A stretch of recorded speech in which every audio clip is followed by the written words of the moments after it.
শাশুড়ি আম্মা, জি। আমাকে 1 প্লেট খিচুড়ি দেন। 1 প্লেট খিচুড়ি দিব, এই নেন। কোথায় যাচ্ছেন? টাকা দিবেন না? আম্মা আমি টাকা দেবো কেন?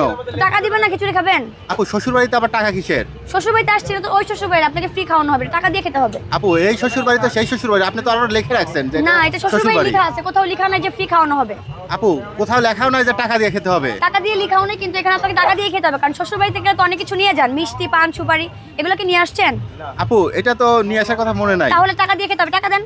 আপু আমি তো আমার শ্বশুর বাড়িতে সবসময় নিয়ে যাই না। সব সময় নিয়ে যান, জামাইরা কখনো শ্বশুর বাড়িতে খালি হাতে যান, আমি জানি।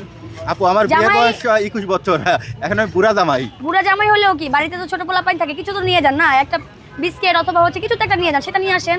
আপু আজকে ফ্রি খাই, এরপরে আবার না নিয়ে না আসবো। না না, ফ্রি খাওয়ানো যাবে না, এটা ওই শ্বশুর বাড়ি না, টাকা দিয়ে খেতে হবে। দেওয়া যাবে না? টাকা দিয়ে খেতে হবে, ফ্রি তাহলে আপু আপনি ব্যানারের সাথে লেখা রাখেন এখানে টাকা দিয়ে খেতে না, হয়। আপনি আমার খিচুড়ি দেন, আমি এটা লিখবো না।